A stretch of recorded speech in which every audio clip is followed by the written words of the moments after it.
The king is dead. The king is dead. The king is dead. The king is dead. King is dead. The king is dead. The king is dead. She's right. King is dead.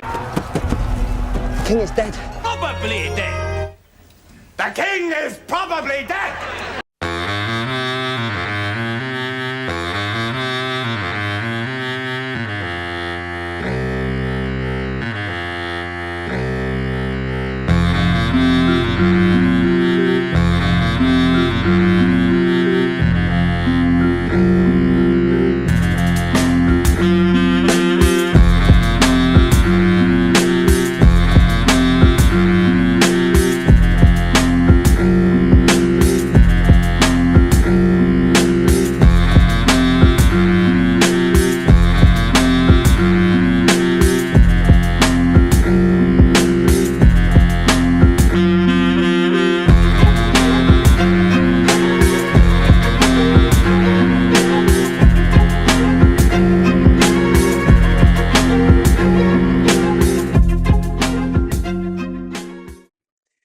I have lost. Congratulations to Trevor for handing me my first loss of the season. A name change, well in order. Congratulations.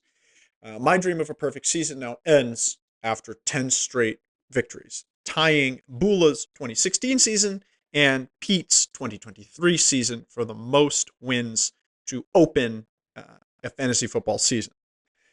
Silly side note, actually, as I was looking that up, Bula holds the record for most consecutive wins, but also most consecutive losses. His 2014 season, he started out with 10 consecutive losses. It's not great to be on both sides of that coin.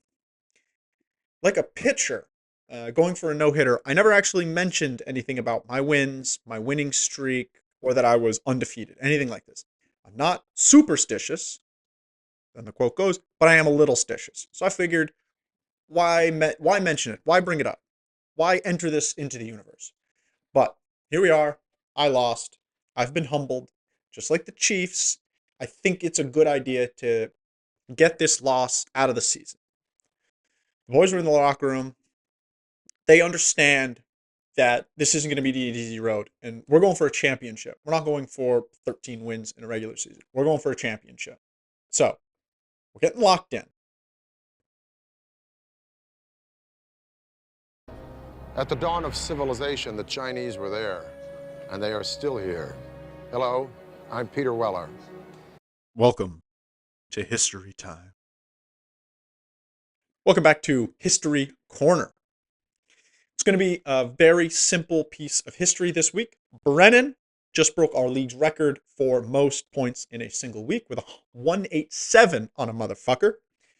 Actually breaking his own record from 2023, which was 185 points in week 10. Brennan is silencing the haters and the doubters this season, just when his team was showing some downward momentum in a week that he really needed a big pick-me-up, had some key players on bye. He shows up with that colossal fucking game. Congrats, Brennan, and your name is now at the top in the history books. This season, I've talked a lot about everybody as a manager, everybody's team kind of as a whole, and the storylines that have been playing around with the different teams themselves, right? Sean is out here playing daily fantasy. TJ Tatro loses his top overall pick and then doesn't have any picks, basically ending his entire season before it even starts, right? Who gets Achilles tendinopathy in both of their Achilles? That's extremely improbable. But, you know, you go to Germany, you get it fixed, and now you're the best player in football again. Whatever. What I haven't actually discussed much is the player storylines that have been really playing into our season. So I'd like to get into a little bit of that today. MVS is back, making us look like silly managers who don't understand what we're doing. Brennan picked him up, gave him a good old pickup, almost started him, but instead decided to drop him. So that actually gave Brennan the win. In seasons past, actually, when you pick up MVS, and then you start MVS, you automatically lose. And then you drop him, and then he scores all the points on the waiver wire or on a bench. Well done, Brennan, because you could have lost if you started him. I think that's just how that would have worked. Kareem Hunt is back, fantasy MVP from 2017, and also having a solid 2018 campaign. He is completely relevant again. A classic example of how one kick in the chest can really turn things around. Ricky Pearsall Jr., the guy who got shot in the preseason, looks a lot like a swaggy football version of my and our friend James. I thought that was really funny when I saw his little picture. This season, I have an extremely sick obsession with Jim Harbaugh. I think he's doing everything right out there in San Diego. Whatever, LA, no one cares. Congrats, Brennan. Go Bolts, man. Jim Harbaugh's really turning that into a competent football team. Kyle Pitts. I've discussed the circumstances around Mr. Pitts before, but Kyle Pitts is exactly what we thought he would be, especially this season. An absolutely phenomenal talent where in some games he looks like the best player on the field. He's going to give you that multiple touchdown, 100-yard game, and then completely disappear the next play or the next game, right? He's tight end 7 on the season, which as far as tight ends go, means you're probably going to start him. And you're going to have that hope. And then you're going to get disappointed. It is just the most classic Kyle Pitts experience. This year, he's not hovering on the waiver wire. People aren't dropping and picking him up. But he is just good enough that you know you're going to start him. But he's also just bad enough that no one's going to want to trade for him.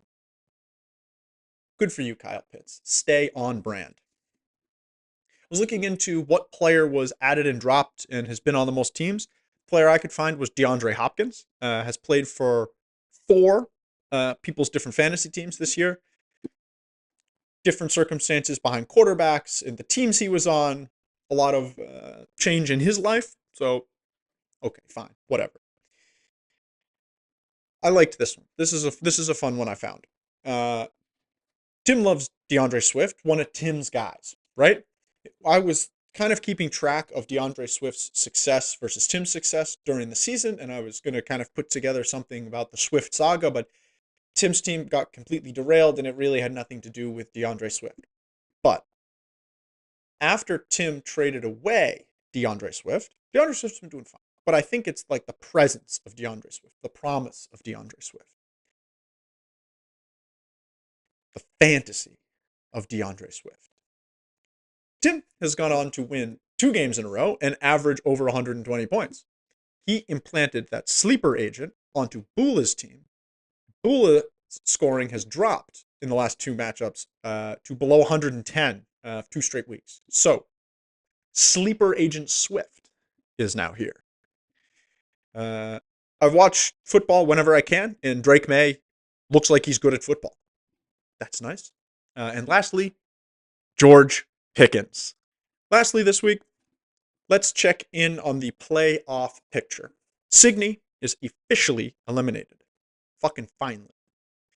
I don't understand how Signey can go the entire season barely looking at checking her lineup and then send a message in the group expecting us all to be enthralled with Jameis Winston running around in the snow.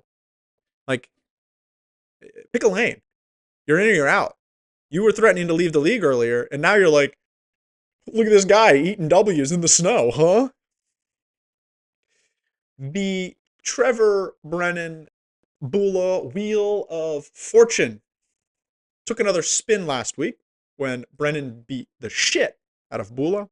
And Trevor handed me my first loss, meaning that Trevor and Brennan are both sitting at 7 wins with the opportunity for one of them to get to 9. It's looking like Bula may end up being the odd man out. And it's also looking like this will put 2 of these guys into the playoffs. But this will depend on the next 2 weeks of matchups as they still are playing each other. Pete controls his own destiny here. If he wins out, he's in the playoffs. He plays Tim and Sean, giving him a relatively easy road to the playoffs. Sean, as we all know, is out here playing daily fantasy, picking up and dropping guys we've never heard of. And Tim has his lineup kind of back. If the fantasy football season was 20 weeks, we might have to worry about a resurgent Tim in the second half of the season. Good thing it's not. Al and Meg are not statistically out of it, but they will need one of Trevor or Brennan to lose the rest of their games in order to make a playoff bid for either of them possible. It will come down to some tiebreakers if multiple teams are finishing for the 4th spot in the standings with 7 wins. So that'll do it for this week. Thanks for coming. Enjoy all of the football that is to be played, and go Pats.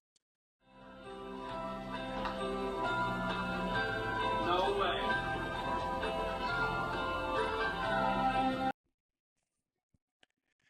Yep, great time to get a fucking email.